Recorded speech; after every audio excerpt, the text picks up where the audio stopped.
Nosso 41º estudo falando sobre o dom espiritual de pastorear. Você sabe para que serve esse dom? Quais são as suas definições, suas características, os desafios que os portadores desse dom atravessam e os perigos que rodeiam a vida dos portadores desse dom? Exatamente sobre isso que nós estamos falando agora. Esse dom espiritual é uma habilidade dada pelo Espírito Santo a alguns membros do corpo de Cristo para ensinar grupos de pessoas, para estar à frente dessas pessoas, ensinando, exortando, conduzindo através do Espírito Santo essas pessoas. E tendo em mente que essas pessoas, elas têm dom. E o dom dessas pessoas foi quem comprou elas na cruz, que é Jesus Cristo de Nazaré. Então, amar e cuidar e zelar, alimentar espiritualmente e alimentar literalmente, ensinar, chegar e olhar para Cristo como seu único suficiente Salvador. O pastor, ele alimenta as ovelhas, ele cuida daquele pasto com amor, com zelo, com dedicação. E isso não vem dele, isso vem do Espírito Santo de Deus. E quando o pastor é verdadeiramente chamado pelo Senhor e que ele atende esse chamado, a diferença entre uma pessoa que é chamada e uma pessoa que é posta por afinidade é totalmente diferente. Porque um chamado, um escolhido a essa chamada, ele dá frutos, ele produz fruto. Pessoas sentem a diferença nas suas vidas. Elas verem a vida delas sendo transformada através da palavra que esse pastor as conduz e as ensina. E quando é um pastor que está dentro dessa chamada por afinidade ou posto por alguém, por ele não ter essa chamada, por ele não ser verdadeiramente essa pessoa, ele não tem muitos frutos. Porque é uma chamada que arde. E não é a pessoa que automaticamente se coloca para ser um pastor. Mas ele precisa ter a chamada de Deus, do Espírito Santo, ardendo aqui dentro. E essa chamada é confirmada na vida das pessoas que estão à volta dela. As pessoas sentem que ele é um bom líder. As pessoas sentem que ele nasceu, que ele foi escolhido por Deus e está sendo preparado e forjado por Deus para ser um bom pastor. Claro que o verdadeiro pastor é o Senhor Jesus. Ele é o bom pastor. Mas aqui nós temos lideranças, humanas, escolhidas pelo Senhor e capacitadas pelo Senhor para abençoar vidas, para corrigir, exortar, alimentar e direcionar vidas. E são exatamente essas pessoas. São os pastores das congregações, são os pastores das sedes, são os pastores que são separados e escolhidos pelo Espírito Santo. Mas como eu falei que todo dom tem suas características, eu quero falar exatamente isso agora, sobre as características de um pastor. Primeira característica, ele tem aptidão, ele tem o desejo, a vontade pela obra de Deus. Ele não faz assim simplesmente meramente para agranjar alguma coisa, ele faz por amor, ele se dispõe. O coração dele é um coração liberal, é um coração à prontidão à obra de Deus, é uma das características. Porque quando a pessoa está num cargo, está numa função de pastor, que não é a chamada dele, não arde esse desejo dentro dele. Então, qualquer coisa tá boa, ele é conformado. Até quando não está crescendo, ele se conforma porque não está crescendo. E um pastor não, o pastor ele é inconformado. Ele tem visão de crescimento, ele tem visão de alimento, ele tem visão de pasto. Ele tem visão de ovelhas. Ele é uma pessoa que depende literalmente e confia literalmente no Senhor. Ele pode passar o desafio que ele passar. Perseguição, calúnia, falta de ajuda, falta de companheirismo, mas ele sabe de onde vem o sustento dele. Ele sabe de onde é que vai vir o socorro, ele sabe de onde é que vai vir, de onde que vai vir tudo para suprir a necessidade dele.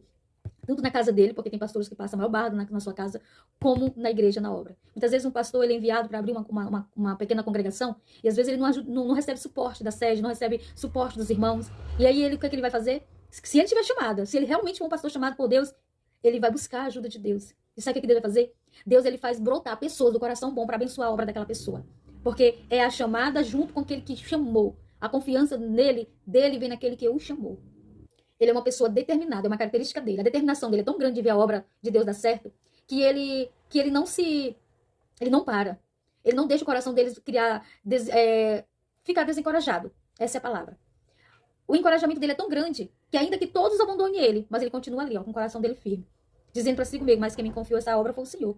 E eu confio no Senhor e não vou me desencorajar agora não. Eu vou continuar com meu coração firme. Forte e corajoso. Foi isso que Deus falou para Josué. Com Josué, ser forte e ser corajoso. Porque eu serei contigo onde tu fores. Então o pastor ele tem que ter coragem. Ele tem que ter um coração encorajado, ancorado nas promessas do Senhor. E o desafio é uma pessoa discipulado. Então para discipular alguém, tem que viver uma vida discipulada. Então o pastor ele vive essa vida discipulado. Ele é uma pessoa preparada. É uma pessoa determinada. É uma pessoa que você olha e tem testemunho. E é uma pessoa que tem amor às obras. Agora vamos falar sobre os desafios. Desafios que os portadores desse dom de pastorear podem enfrentar na sua chamada, na sua carreira. Um dos desafios é a tentação. A tentação ao dinheiro, a tentação ao sexo, a tentação ao egoísmo, ao orgulho. São coisas que podem acontecer na vida de um pastor. São tentações. O próprio Senhor Jesus nos alertou. Vigiai e orai para que não caís em tentação. Então, são coisas que o pastor ou que qualquer outro membro do corpo de Cristo que exerça ou não alguma função, que tenha algum ou não algum cargo, eles são desafiados a serem tentados pela cobiça, pelos desejos carnais, pelas vontades próprias. Outro desafio é os ataques espirituais. E não só espiritual. Ataque espiritual e ataque por parte de pessoas humanas, né? Pessoas que às vezes estão na sua volta, pessoas que às vezes até lhe ofereceu ajuda, lhe ofereceu companhia, lhe ofereceu amizade. Pode depois se voltar contra você, né, e lhe atacar com calúnias, com defamação, atacar com injúria, falar sobre o seu ministério, falar sobre sua família, que é o ponto forte onde ataca mais os pastores, para atingir mesmo, é quando toca na família do pastor, seja na esposa do pastor, os filhos do pastor, a família do pastor, em geral.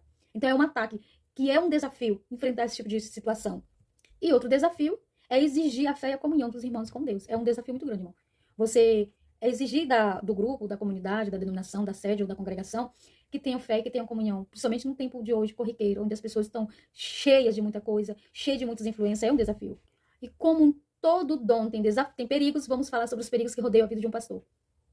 Envolver-se tanto com o trabalho da obra, que esquecer do seu devocional, de buscar a Deus. Irmão, isso acontece muito, porque são muitos trabalhos, muitas demandas, são muita coisa para fazer, são muitas agendas, muitos, fora os departamentos que são liderados por ele. Cada departamento tem um líder, mas todo esse líder depende do pastor. Então, a demanda, a carga sobre o pastor é muito grande. E ele pode sim esquecer de buscar a Deus pela sua vida espiritual e seu devocional. Trabalhar tanto para a obra e esquecer do principal, da sua própria salvação, da sua própria intimidade com Deus. E esquecer do amor de Deus por causa da obra. Outros perigos é se envolver tanto com a obra de Deus, dentro da casa de Deus, e esquecer que a chamada também é para fora, né? Que tem vidas que precisam ser alcançadas. Claro que essa parte mais é para aqueles que são evangelistas, que trabalham trazendo pessoas para dentro da casa do Senhor, mas um pastor, ele administra todo esse trabalho fora da igreja. É ele que demanda, ele que envia, ele que traz de volta. Então, ele tem que ter, sim, esse cuidado para não se afastar do mundo. Até porque nós não vivemos do mundo, mas nós vivemos no mundo. Amém? Que Deus nos abençoe grandemente nessa oportunidade que o Senhor venha estar conosco sempre.